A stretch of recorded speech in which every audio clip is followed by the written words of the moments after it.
দেখেছেন BGB DG কত ভালো, নির্বাচন নিয়ে কত দরদ, তার সীমান্ত নিয়ে কত উতলা। দেখেন দেখেন ভালো করে দেখেন। হ্যাঁ, ইনকে ডিজি আমরা তো চাই, তাই না? হ্যাঁ, হারাম জাদা মাদার কুত্তার বাচ্চা, তোর কুত্তির মধ্যে তারারাতে ঢুকায় তোর মাম্মা হাসিনার কাছে পাঠিয়ে দেবো বান্দির বাচ্চা। কেন গালি দিচ্ছি? হ্যাঁ, দেখেন জুলাই আগস্টে আমাদের দেশ বিরোধী করছিল, পত্রিকা তাসিছে। ভিডিও দেখবেন, ভিডিও দেখেন, এডিটর সাহেব ভিডিও দেখা দেন, দেখেন। আমরা মাননীয় প্রধানমন্ত্রীর নির্দেশে এই সরকারের গুরুত্বপূর্ণ স্থাপনা বিজিবি গতকাল অভিযানের মাধ্যমে পুনরুদ্ধার করেছে এবং এই সন্ত্রাসী এবং উগ্রবাদী যারা সন্ত্রাসী গোষ্ঠী ছিল তাদেরকে হটিয়ে দিতে সক্ষম হয়েছে। তো বর্তমানে আপনারা দেখতে পাচ্ছেন তারপরও আশেপাশে কিছু দূরত্বে তারা ক্রমাগত ঢিল ছুটছে, দল বাঁধছে, পুনরায় আবার এই বিটিভি ভবন আক্রমণ করার চেষ্টা করছে। সেটা আমরা এখন বিজিবি কালকে থেকে দখল করে এখানেই আছে, তার সাথে পুলিশ এবং র্যাবও যুক্ত হয়েছে। তো সব মিলিয়ে এই জায়গার এই স্থানের কোনো ধরনের জন্য আর অসুবিধা না হয় সেজন্য আমরা বদ্ধপরিকর। দেখেছেন এই ব্যাংচত্রে প্রফেসর ইউনূস এখনো বিজিবি ডিজি করে রেখে দিচ্ছে। কেন দিছে জানেন? উই তো আর্মির ধন বড়, এতই বড় যে নিজের নিজেই মারবার পারে, আর কাউরে লাগে না। পুলিশের আইজি যদি বদলানো যায় তাহলে বিজিবি ডিজি কেন থাকবি? ওই ইলেকশন করবি, ওই অন্তর্ঘাত করবি, ও প্রধানমন্ত্রী কাটাল রানীর নির্দেশনায় করবি। এডিটর সাহেব দেন জাউরা সিল মেরে দেন, আরেটা দেন আরেটা মারেন। আর সামনে থাকলে চালা মুখ ফাটে দিলাম নি, একেবারে নাক মুখ ফাটে দিলাম নি। হারাম জাদা এ জাউরা শোন। দাঁড়ান এডিটর সাহেব, ও বাম্বু দেওয়া এখনো শেষ হয়নি, স্ক্রিনে রাখেন। দেখে দেখে গালি না দিলে জোশ আসে না শৈলে। এই এখন কবু অর্ডার দিছে তাই করেছি, তাই না? তোর অর্ডারের মধ্যে কি লিখে দিয়েছিল দেশবিরোধী ষড়যন্ত্র? ওটা কছু তো নিজের কুরকুরে নেত কছু তো। হাসিনা না পড়লে যে মুটা আজিজের মতো বিজিবি থেকে আর্মি চিফ জান বেনে দেয়, সেই জন্য কইছিল। কর্নেল রেদওয়ান ছিল না বিজিবি থেকে, সাবমেশিন গান দিয়ে গুলি করেছিল ছাত্র জনতার উপরে, সেটা তো ওর কমান্ডেই হয়েছে। উক্কান ৫ লাথি দিয়ে আর্মি ফেরত পাঠানো হয় নাই। 11 মাসের বেশি হয়েছে, প্রায় 1 বছর হয়ে গেছে। তো ইমরুজ স্যার, আপনার যদি সব উপদেষ্টাদের কয়া দেওয়া লাগে কি করা লাগবে, তাহলে কেমনে হবে? ও বাল রাখিছেন কেন? ওটি ও বিজেপি থেকে না সরাইলে ওর গোষ্ঠী শুদ্ধ তাল গাছে তুলবো আমি, কয়া দিলাম। পরে আবার কয়েন না, আমি ওয়ার্নিং দেই নাই। যাই হোক, গরম দিয়া শুরু করে এখন এনা নরমে আসি, একাডেমিক আলাপে আসি। এনা সুশীল সাজি, সুশীল না হইলে তো আপনারা আবার দাম দেন না। হ্যাঁ সাজমো, হ্যাঁ দিছে, পারমিশন দিছে। সবাই আসেন আজকাল আলাপে, আমাদের সুশীলদের রাষ্ট্র বুঝা নিয়ে আসেন, আমরা একটু আলাপ করি। হ্যাঁ, আল্লাহর নামে শুরু করি। বাংলাদেশে এক অদ্ভুত ব্যবস্থা, সবাই কোশিশ করেছে প্রাইম মিনিস্টারের ক্ষমতা কেমনে কমানো যায়। বিএনপি কইছে ব্যক্তি কিংবা প্রতিষ্ঠানকে অধিক ক্ষমতা দিলে যেমন ফাঁসিবাদ কায়েম হয়, তেমনি নির্বাচিত সরকার এবং সংসদকে ক্ষমতাহীন করলে রাষ্ট্র দুর্বল, ভঙ্গুর, অকার্যকর হয়। অতি মূল্যবান কথা কইছেন। কিন্তু আমি মাঝে মাঝে ভাবি কি জানেন, এই লোকগুলি একদিন ধরে রাজনীতি করেছে, আর কিছু করেন না, কিন্তু খালি রাজনীতি। এটা আর্গুমেন্ট তৈরি করতে পারে না। অনেকে কইবেন মির্জা ফখরুলকে আনার চাইতে কম বুঝে, বিএনপির এত নেতা কি কম বুঝে? আপনি সব বুঝে বসে আছেন, সব জানতা, আপনার চাইতে কি তাদের বুদ্ধি কম? সি আমার চেয়ে বুদ্ধি কেন কম হবে? ওনাদের বুদ্ধি বেশি, নলেজ বড় নলেজ। হ্যাঁ হ্যাঁ, জানেন না নলেজের বড় গল্প জানেন না? আচ্ছা শোনেন, হ্যাঁ, এটা শফিক রেহমান ভাই ওর জায়দা দিনে লিখেছিলেন। আসেন এবার বড় নলেজের গল্প শুনি। তো ঘটক গেছে মাইয়ার বাপের কাছে বিয়ার পয়গাম নিয়া। হ্যাঁ, তো বিয়ার কথা শুনে আমার ক্ষুদ্র ভ্রাতারা উৎসুক হয়ে উঠছে, কি না যিনি কয়। তো ঘটক কইছে পোলা ভালো, বংশও ভালো, চাকরি করে, দেখতে শুনতে ভালো, রুচিবান, শিক্ষিত। হ্যাঁ, তো মায়ের বাপ বলে সবই তো বুঝলাম, তো পোলার নলেজ কেঙ্কা? তো ঘটক একটু লাজুক মুখে কয় যে নলেজ বড়ই আছে, গোসল করার সময় টাইমে দেখেছি আমি, তাই উনাদের নলেজ বড় আছে, এত বড় নলেজ, কিন্তু আক্কেল কম। আমি যদি বিএনপি করলামই নি, তাহলে কইতাম বাংলাদেশ রাষ্ট্রে কার ক্ষমতা বেশি? রাষ্ট্রপতির? রাষ্ট্রপতির না, প্রাইম মিনিস্টারের? তাও না। তাহলে কার বেশি বুঝে ওরা, কার বেশি ক্ষমতা? বুঝে না। বাংলাদেশের সংবিধান অনুযায়ী আদালত, আইন, জুডিশিয়ারি হলো রাষ্ট্রের সবচেয়ে শক্তিশালী প্রতিষ্ঠান। এমনকি সংসদ জনগণের প্রতিনিধিত্বকারী সংস্থার চেয়ে বেশি ক্ষমতা দেওয়া হয়েছে এদেরকে। প্রাইম মিনিস্টারের ক্ষমতা কমানোর চেষ্টা করিচ্ছেন কে? উনি আদালতকে রেখে দিয়া, এটারে কয় বিভ্রম। হাসিনা জুডিশিয়ারির শক্তিরে খায়া ফেলেছিল, কিন্তু জুডিশিয়ারি যে সবচেয়ে ক্ষমতাবান, এটাই হইল বাংলাদেশের বিচার ব্যবস্থা, শাসন কাঠামো, রাষ্ট্রের সবচেয়ে বিপজ্জনক সংকট। আপনি পিএম রাষ্ট্রপতিরে সরাইতে পারেন, চৌধুরীকে সরাইল না খালেদা জিয়ার সংসদ। পিএমকে তো জিতে আসতে হয় সংসদে, ভোট কারচুপিকন, দামিকন, নৈশকন, যাই হোক, একটা ভোট তো করে দেখাইতে হয় যে বইছে ভোট, তাই না? পাবলিকের কাছে যাইতে হয় তো, 5 বছর পরে ক্ষমতা ছাড়তে হয় তো, অন্তত নিয়ম আছে কাগজে কলম হইলেও। কিন্তু আপনি তো বিচারপতি অপসারণ করতে পারবেন না। পারবেন না তা না, পারবেন, কিন্তু সেটা সুপ্রিম জুডিশিয়াল কাউন্সিলের মাধ্যমে। মানে বুঝেছেন তো, 3 জন বিচারপতি দিয়া সুপ্রিম জুডিশিয়াল কাউন্সিল, আমরা আর মামুরা, ওরা যদি মনে করে বিচারপতি ভুল করেছে তাইলে শাস্তি হবে, আর যদি মনে করে বিচারপতির চরিত্র ফুলের মতো পবিত্র তাইলে কিছু হবে না। হ্যাঁ, বিষয়টা না বুঝে দেখি, কারণ এটা গুরুত্বপূর্ণ। তো বিচারপতি বাংলাদেশে অপারেশনের একটা ব্যবস্থা আছে, নাম হচ্ছে সুপ্রিম জুডিশিয়াল কাউন্সিল। দেখে মনে হয় খুবই গুরুতর, ভারসাম্যপূর্ণ একটা প্রক্রিয়া। হ্যাঁ, কিন্তু এটা খেয়াল করেন, এই সুপ্রিম জুডিশিয়াল কাউন্সিল কাদের নিয়ে তৈরি? প্রধান বিচারপতি আরো 2 বিচারপতি, মানে বিচারকের বিচার করবে বিচারকই, বন্ধু বিচার করবে বন্ধুর। যেন ধরা পড়া চোরের বিচার করতেছে চোরের মামা। এটা কি আপনি ন্যায় বিচার বলবেন? এই যে তত্ত্বাবধায়ক সরকারের আইন ছিল না, এটা কিন্তু সংসদ বানাইছিল, জনগণের প্রতিনিধিরা বানাইছিল, সেটা আদালত বাতিল করে দিল। তার মানে জনগণের প্রতিনিধি আইন বানাবে, সেটা চাইলে অনির্বাচিত আদালত বাতিল করে দিতে পারবে, যে আদালত কোথাও কারো কাছে জবাবদিহি করে না। তো এখন আপনি প্রশ্ন তুলতে পারেন, আপনি তো কম দাদা যে জুডিশিয়ারি, আইন এবং নির্বাহী, এটার একটা ব্যালেন্স থাকতে হবে কন্যা, একজনকে সেকেন্ড ব্যালেন্স করতে হবে কন্যা। তো তাহলে জুডিশিয়ারি যদি এটা নাই পারে, তাহলে ব্যালেন্স থাকবে কিভাবে? গুরুতর প্রশ্ন। আসেন আর একটু বুঝে দেখি। তত্ত্বাবধায়ক সরকার আইনটা সংসদ পাশ করেছিল, মানে জনগণের প্রতিনিধিরা এটা আইন করেছে, কিন্তু আদালত সেটাকে বেআইনি ঘোষণা করে বাতিল করে দিল। এই প্রক্রিয়া আদালত নিজেই হয়ে ওঠে সর্বোচ্চ ক্ষমতাধর, অথচ সে আদালত সরাসরি জনগণের কাছে জবাবদিহি করে না। এখানে একটা গণতান্ত্রিক দ্বন্দ্ব সৃষ্টি হয়, সংসদ বনাম আদালত, কার হাতে তাহলে চূড়ান্ত কর্তৃত্ব? এতে গুরুত্বপূর্ণ একটা রাষ্ট্রীয় প্রশ্ন, দার্শনিক প্রশ্ন, রাষ্ট্রনৈতিক প্রশ্ন। ধরেন ইসলামে, এটা একটু বোঝার জন্য যে আসলে কার হাতে চূড়ান্ত ক্ষমতা, এটা বোঝার জন্য আমি একটু ইসলামী ধারণার একটা ব্যাখ্যা নিয়ে আসি। ধরেন ইসলামে আপনি আল্লাহ তাআলার কোনো শরীক কল্পনা করতে পারবেন না, আল্লাহ ছাড়া কোনো উপাস্য নাই, লা ইলাহা ইল্লাল্লাহু মুহাম্মাদুর রাসূলুল্লাহ, হযরত মুহাম্মদ সাল্লাল্লাহু আলাইহি ওয়াসাল্লাম তার প্রেরিত নবী, আল্লাহর কোনো শরীক নাই এবং হযরত মুহাম্মদ উনার প্রেরিত নবী। এই ফান্ডামেন্টালটা না মানলে আপনি মুসলমান না। আপনাকে ইসলামের দরজা অতিক্রম করার সময় এই কলেমা উচ্চারণ করতে হবে। ঠিক সেইভাবে রাষ্ট্রের বেসিক ধারণা হচ্ছে জনগণ রাষ্ট্রের মালিক, এইটা আগে আপনাকে বুঝতে হবে। তার ক্ষমতা সার্বভৌম, গণ অভিপ্রায়, জনগণের আকাঙ্ক্ষা, এটা সর্বোচ্চ আইন। গণতন্ত্রে আইন বানানোর অধিকার কেবলমাত্র নির্বাচিত প্রতিনিধিদের। আইন প্রণয়নের সাংবিধানিক ক্ষমতা সংসদের হাতে, কারণ তারা জনগণের সরাসরি ভোটে নির্বাচিত, তারাই জনগণকে প্রতিনিধিত্ব করে, তারাই জনগণের ভয়েস। আর বিচার বিভাগ নির্বাচন প্রক্রিয়া অংশগ্রহণ করে না, তাই তারা প্রতিনিধিত্বশীল না। অপ্রতিনিধিত্বশীল আদালত কি প্রতিনিধিত্বশীল সংসদের সিদ্ধান্ত বাতিল করতে পারে? এটা গণতান্ত্রিক অসাম্য তৈরি করে। আদালতের এই ক্ষমতা মানে আইনসভা বা সংসদের আইনকে চ্যালেঞ্জ করার অধিকার সাংবিধানিক হইলেও সেটার একটা সীমা আছে।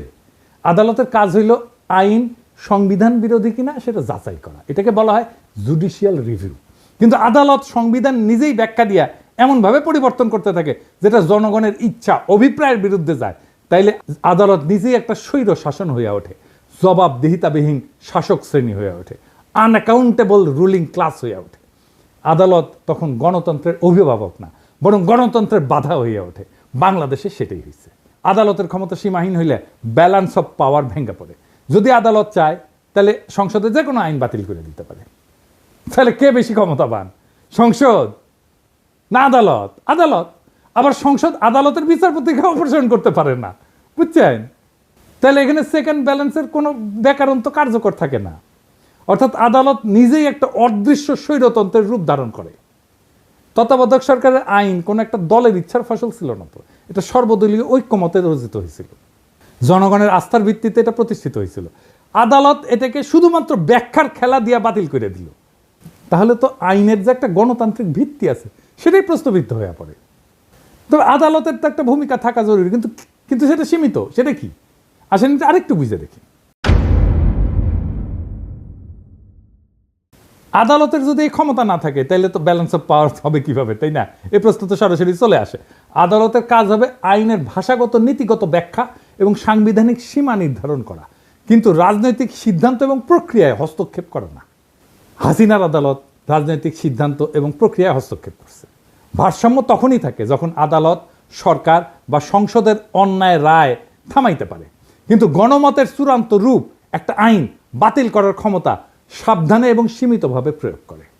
আদালত যদি এমন ক্ষমতা পায় যে জনগণের প্রতিনিধিরা যে আইন মানাবে তাই সে বাতিল করে দিতে পারে এবং সে নিজে কোনো জনগণের কাছে জবাবদিহিতা করবে না, তাহলে সে আদালত না, সে গণতন্ত্রের উপরে বসা এক নির্জীব অভিজাত শ্রেণীর নামমাত্র পোশাক।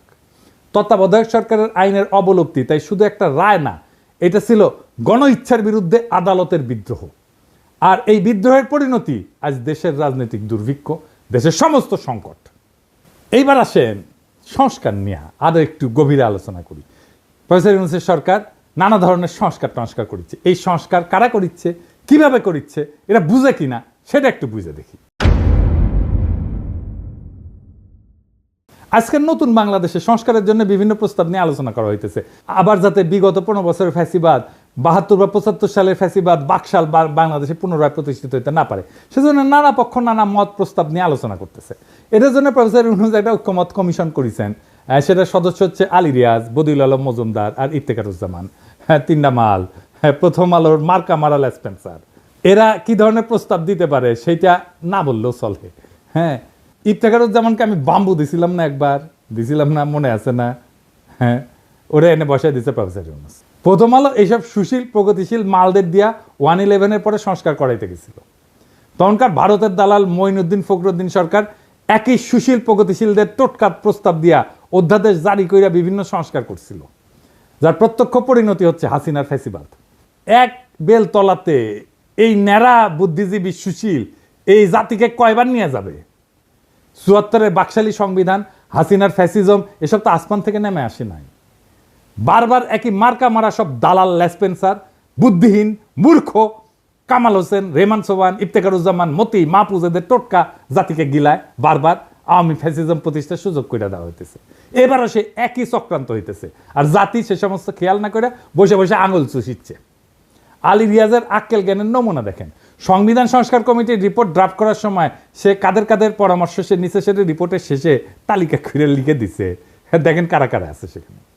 মাহফুজা নাম, শাহিনা নাম, জানেন তো মাহফুজা নামের বউ, মানে মাহফুজা নামের বুদ্ধিতে শুধু চলবে না, তার বউয়ের বুদ্ধিও লাগবে।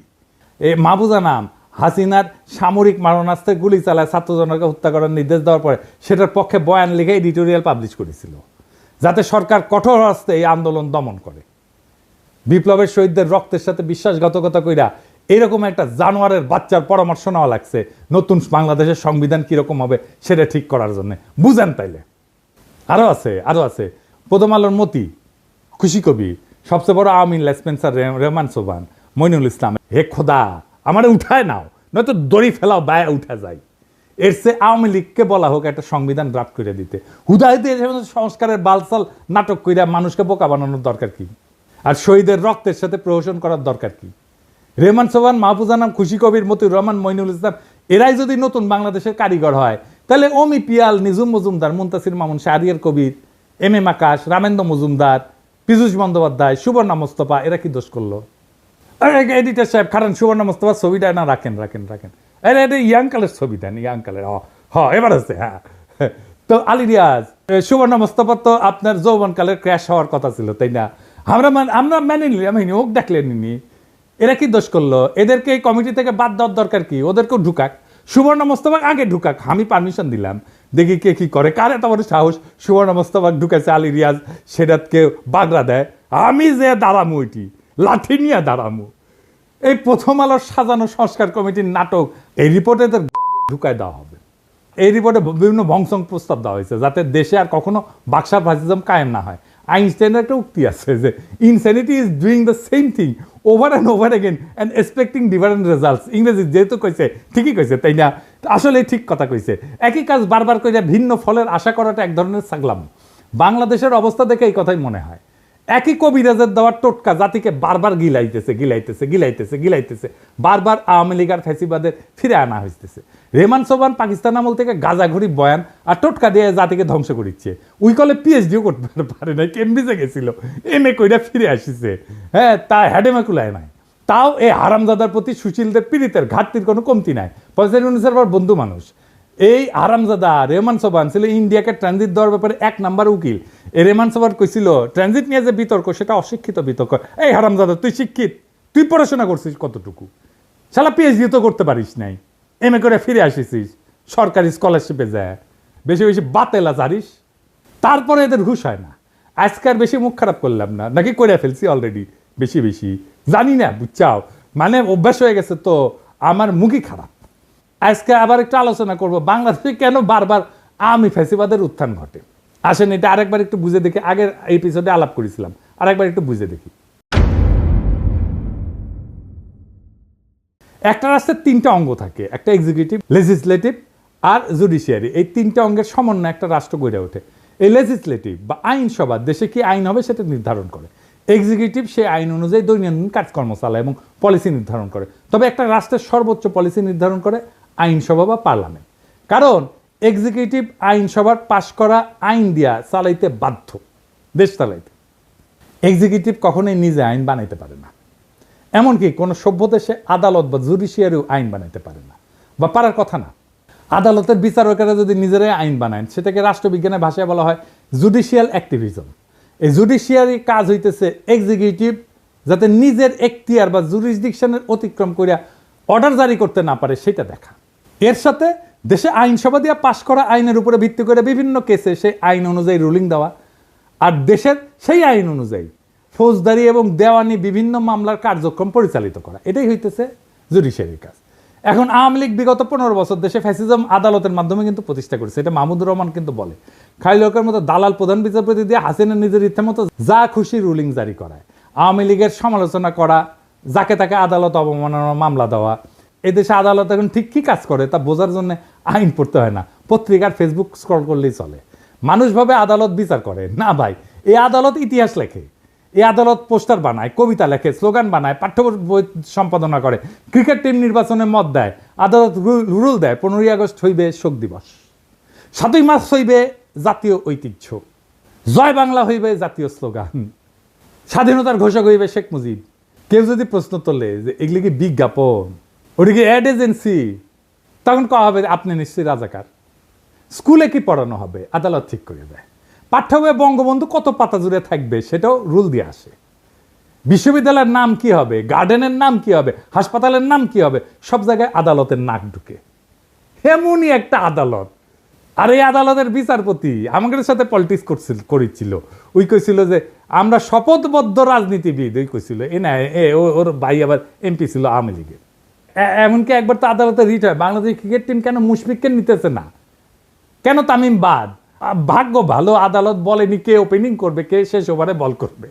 ধর্মের ব্যাপারেও আদালত কিন্তু বলে যে বিসমিল্লাহ থাকবে কি থাকবে না, ভাস্কর্য থাকবে। তো আদালত এখন ইসলামিক স্কলার আর ইতিহাসবিদ দুইটাই। অথচ এসব সিদ্ধান্ত একটা সভ্য রাষ্ট্রে আদালতের এখতিয়ারে থাকারই কথা না। এসব সিদ্ধান্ত রাষ্ট্রে হয় আইনসভা নেয়, অথবা এক্সিকিউটিভ বিভাগ আইনসভা দ্বারা এম্পাওয়ার্ড হয়ে নেয়।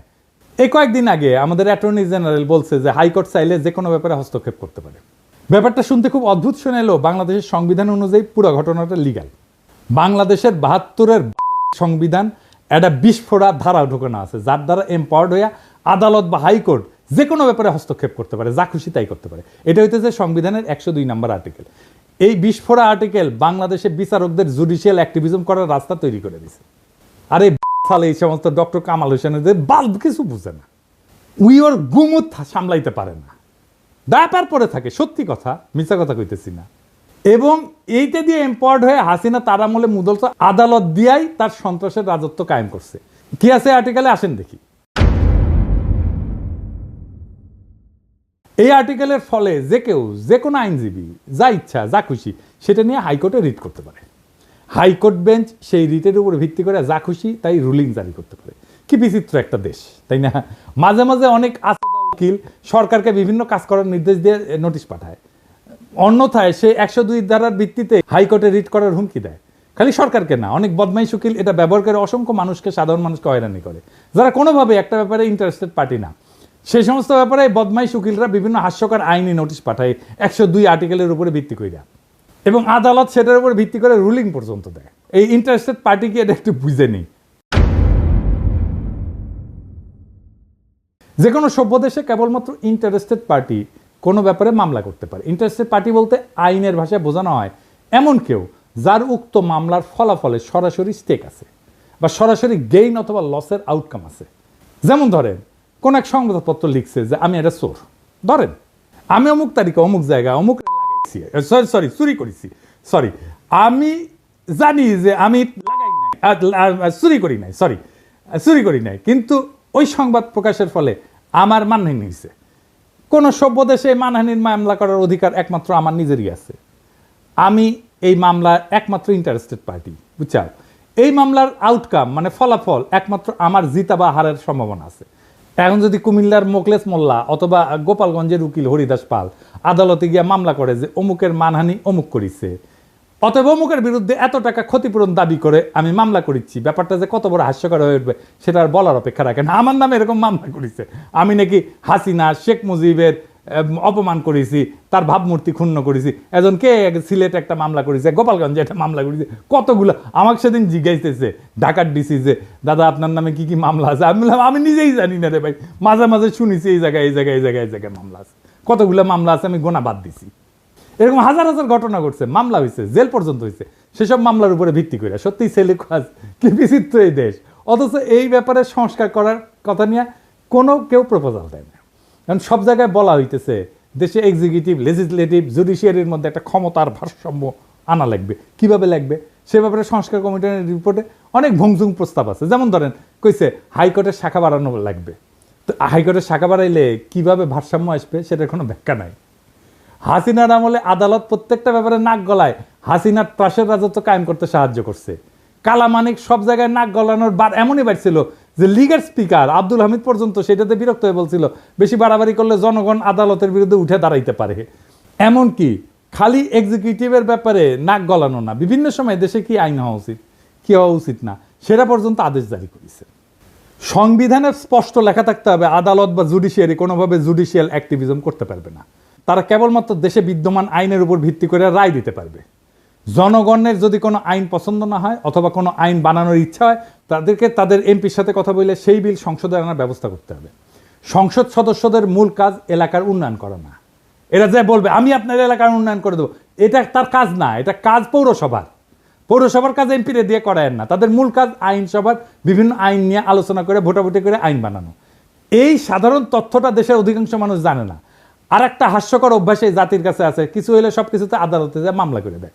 যেমন বিপ্লবের পরে আওয়ামী লীগকে নিষিদ্ধ করা লাগবে, এটা নিয়েও আদালতে মামলা করতে গেছিল পোলাপাই, আদালতে রিট করে।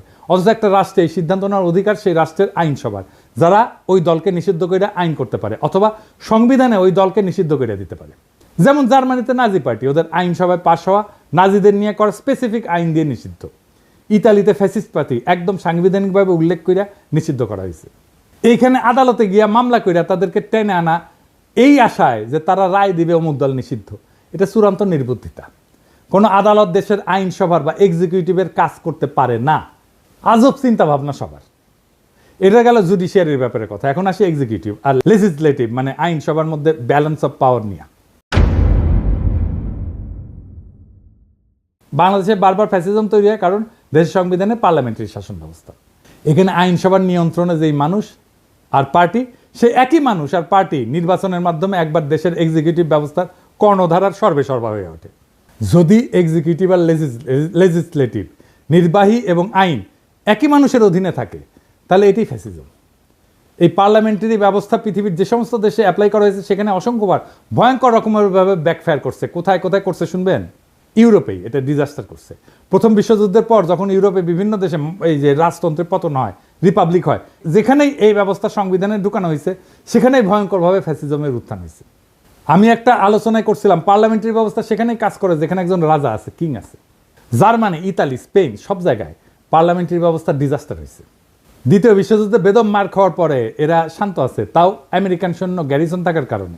তৎকালীন ইস্টার্ন ইউরোপেও এই পার্লামেন্টারি ব্যবস্থা হাঙ্গেরি, রোমানিয়ার ডিজাস্টার করছে। ফ্রান্সে যতদিন পার্লামেন্টারি ব্যবস্থা ছিল ততদিন ফ্রান্সে ততই বছর অবস্থা ছিল, টালমাটাল অবস্থা ছিল। ফ্রান্সের থার্ড রিপাবলিক মানে 1870 থেকে 1940 পর্যন্ত, এই 70 বছরে কয়বার সরকার বদল হয়েছে জানেন? শুনবেন, 101 বার। গড়ে 8 মাসে একটা নতুন সরকার আসতো। এরপর ফ্রান্সের চতুর্থ রিপাবলিক 1946 থেকে 1958, এই 12 বছরে কয়টা সরকার আসছে জানেন? 21টা সরকার আসছে। এই অরাজকতার ফলে বিভিন্ন কারণে 1958 সালে চার্লস দ্য গল ফ্রান্সের নতুন সংবিধান রচনা করে এবং ফ্রান্সে প্রেসিডেন্সিয়াল সরকার ব্যবস্থা রূপান্তরিত হয়। এখন কিন্তু এটা পঞ্চম ফ্রেঞ্চ রিপাবলিক। একটা রাষ্ট্রে যদি এক্সিকিউটিভ আর আইনসভা একই নির্বাচন দিয়ে নির্বাচিত হয় তাহলে সেটা ইউরোপে যেখানে ইনস্টিটিউশন অনেক স্ট্রং সেখানেই ভয়াবহ ডিজাস্টার করে। বাংলাদেশের মতো তৃতীয় বিশ্বের দেশ তো একটা ডিজাস্টার করবেই, এটাই স্বাভাবিক। আপনারা বসে বসে চায় চায় দেখবেন আলী রিয়াজরা যে করতেছে, দেখবেন 20 বছর পরে কি হয়। তখন আলী রিয়াজ দেখেন কি বলে, এটা একদম ডিজাস্টার করবে। ওরা বেশি বুঝে এই সমস্ত গুলোকে টেনে, এরা রাষ্ট্র বোঝে না, রিপাবলিক বোঝে না, কিচ্ছু বোঝে না। আলী রিয়াজও বুঝে না, মনে করে ভাব দেখায় বুঝে, কিছুই বুঝে না। আচ্ছা দেখেন, আপনারা তো জানেন আমার তো কিছু সামান্য হইলে একটু ধারণা আছে, তাই না? আমার সাথে আলাপ করেছে, করেনি, আলাপ করবে না আমার সাথে, কারণ জানে আমার সাথে আলাপ করতে আসলে 5 মিনিট টিকবে না এগুলো। এই কারণে বাংলাদেশের নতুন সংবিধানে এক্সিকিউটিভ নির্বাচন আলাদাভাবে হইতে হবে। দেশে এক্সিকিউটিভদের প্রধান হচ্ছে রাষ্ট্রপতি। রাষ্ট্রপতি নিজেই সরাসরি জনগণের ভোটে নির্বাচিত হয়ে আসবে। রাষ্ট্রপতি নিজেই এক্সিকিউটিভ, ডে টু ডে প্রশাসন আর পলিসি নির্ধারণ করবে। এর জন্য উনি একটা ক্যাবিনেট নিয়োগ দেবে বিভিন্ন এক্সিকিউটিভ ডিপার্টমেন্ট চালানোর জন্য। সব সিদ্ধান্ত রাষ্ট্রপতি নিজেই নেবে, কোনো প্রধানমন্ত্রী থাকবে না। রাষ্ট্রপতির মেয়াদ 4 বছর বা 5 বছর হবে, কিন্তু এক্সিকিউটিভ হিসেবে রাষ্ট্রপতি কোনো আইন বানাইতে পারবে না এবং উনার সমস্ত অর্ডার সিদ্ধান্ত বিদ্যমান আইনের মধ্যে থাকতে হবে। রাষ্ট্রপতি কোনো অধ্যাদেশ জারি করে আইনসভার কাজ নিজে করতে পারবে না। রাষ্ট্রপতি খালি দেশে বিদ্যমান আইনের বাস্তবায়ন করে একটা এক্সিকিউটিভ কাজ চালাইতে পারবে। দেশে কোনো আইনের দরকার হলে, আইন বাতিল করতে হলে আইনসভার মিটিং ডাকতে হবে এবং সেখানে কেবলমাত্র আইনসভার সদস্যরা ভোট দিয়া কোনো সিদ্ধান্তে আসবে। এই সংসদের সদস্যরা সম্পূর্ণ আলাদা নির্বাচনে আলাদাভাবে জনগণের সরাসরি ভোটে নির্বাচিত হবে। দেশে যখন এক্সিকিউটিভ আর লেজিসলেটিভ মানে নির্বাহী এবং আইন এইভাবে সম্পূর্ণ সেপারেট হয়ে যাবে, তখন কেবল দেশে ফ্যাসিজমের উত্থান ঠেকানো যাবে। দেশের বাজেট আইনসভা পাশ করবে এবং পার্লামেন্ট রাষ্ট্রপতিকে যেই বাজেট দিবে, রাষ্ট্রপতি সেই বাজেট দিয়ে ওই অর্থ বছরের ব্যয়ভার বহন করবে। এখন সরকার বা এক্সিকিউটিভ চাইলে বা প্রাইম মিনিস্টার চাইলে যে কোনো মানুষের উপরে চাপাই দিতে পারে কর, কারণ এক্সিকিউটিভ আর আইনসভা একই জিনিস। তো রাষ্ট্রের 2টা বিভাগ যদি একই হয় তাহলে এটাই তো ফ্যাসিজম আর স্বৈরাচার। এই সমস্ত সুশীলদের মাথায় ঢুকিচ্ছে না, আমি এটা বুঝি না। প্রেসিডেন্সিয়াল ব্যবস্থাতে রাষ্ট্রপতি চাইলেই কর বাড়াইতে বা কমাইতে পারবে না এবং ক্ষমতা সম্পূর্ণভাবে আইনসভার উপরে ন্যস্ত থাকবে। কিন্তু প্রাইম মিনিস্টার হাসিনা পারে। আইনসভার কাজ হবে আইন নিয়ে। রাষ্ট্রপতির মেয়াদের মাঝখানে আইনসভার একটা নির্বাচন থাকা লাগবে, মিড টার্মের মতো, যাতে জনগণ তাদের মতামত প্রকাশ করতে পারে রাষ্ট্রপতির টার্মের মাঝখানে। এই জন্যেই আইনসভার একটা সদস্যের মেয়াদ হবে 2 থেকে 2.5 বছরের মতো। সংবিধানে কোনো 70 অনুচ্ছেদ থাকবে না, কারণ যেহেতু রাষ্ট্রপতি আলাদাভাবে নির্বাচিত এবং মেয়াদ নির্দিষ্ট, আইনসভায় দল বদল কইরা অথবা দলের বিপক্ষে ভোট দিয়া সরকার ফেলায় দেওয়ার কোনো প্রশ্নই আসতেছে না। প্রত্যেকটা সদস্য নিজের বিচার বুদ্ধির উপরে ভিত্তি কইরা কোনো বিলে ভোট দিবে। রাষ্ট্রপতি যদি নিজের ইমেজ আর যোগ্যতায় একবার নির্বাচিত হয়ে আসে এবং তাহলে রাষ্ট্রের এক পক্ষের আর এক পক্ষের পাঁচ আটার কোনো প্রশ্নই ওঠে না। সুপ্পু যেরকম হাসিনা কদমবুসি করতো সেটা আর হবে না। গত 3 মাস ধরে মাননীয় প্রধানমন্ত্রীকে সালাম করতে গেলে উনি আমার সালাম নিতেন না। তা আমি দেখতাম যে ওনার চরণের ধুলো আমি পাই না। আমার মিশ্র প্রতিক্রিয়া হচ্ছিল যে উনি কেন আমার সালাম নেন না, না থাক থাক বলে। এটাই বিএনপি আর জিয়াউর রহমানের আসল অরিজিনাল ভিশন। জিয়াউর রহমান আলাদাভাবে রাষ্ট্রপতি নির্বাচনে ওসমানীকে হারায় নির্বাচিত হয়েছিলেন। সংসদ নির্বাচন আলাদাভাবে হয়। রাষ্ট্রপতি সরকার ব্যবস্থার সাথে পাওয়ারফুল সংসদ আর প্রত্যেকের একটা ওয়েল ডিফাইন্ড জুরিসডিকশন, এটাই একমাত্র বাংলাদেশে ফ্যাসিবাদ ঠেকানোর উপায়। আলী রিয়াজ যে টোটকা দিছে যে সংসদ নেতা আর প্রধানমন্ত্রী আলাদা ব্যক্তি হবে, এটা একটা সলিউশন। আমি এটা নিয়ে এপিসোড করেছি না? এর ফলে কি হবে? এর ফলে হাসিনা প্রধানমন্ত্রী হয়ে সুপ্পু মার্কা কাউকে সংসদের প্রধান বানাবে। এইসব প্রথম আলোর সুশীল প্রগতিশীলদের হাতুড়ে চিকিৎসা নিতে নিতে এই জাতি আর দেশ মরণ প্রায়। এটা যে কোনো মহল্লে বন্ধ করতে হবে। রাষ্ট্রপতি শাসিত সরকার ব্যবস্থা, যেখানে রাষ্ট্রপতি খালি সংসদে পাশ করা আইন আর বাজেটের উপর ভিত্তি করে অর্ডার জারি করতে পারবে, যেখানে কোনো জুডিশিয়াল অ্যাক্টিভিজম থাকবে না, একমাত্র এটাই হইতে পারে বাংলাদেশকে চিরতরে ফ্যাসিবাদ থেকে মুক্ত করতে। আজ আমরা ইতিহাসের এমন এক সন্ধিক্ষণে দাঁড়ায় আছি যেখানে আর একটা বার ভুল মানেই গোটা ভবিষ্যৎ হারানোর সামিল। আমরা আর সময় দিতে পারি না সেই সব তথাকথিত সংস্কারকদেরকে, যারা শতবার ব্যর্থ হয়েছে তবু আবার তাদের সেই পুরানো ফর্মুলা চাপাই দিতে চায়। না, এবার আর হবে না। এই দেশের জনগণ এখন জানে গণতন্ত্র মানে পোস্টারে লেখা কথা না, জনগণের হাতে থাকা আইনের মালিকানা। জনগণ এখন বুঝে গেছে বিচার ব্যবস্থা যখন ফ্যাসিবাদের হাতিয়ার হয়ে ওঠে তখন তার সংস্কার না, প্রয়োজন হয় রূপান্তরের। আমরা চাই না আর একটা হাসিনা, আর একটা বাকশাল, আর একটা মুজিব, আর একটা ৭২-এর ক্লোন রাষ্ট্র।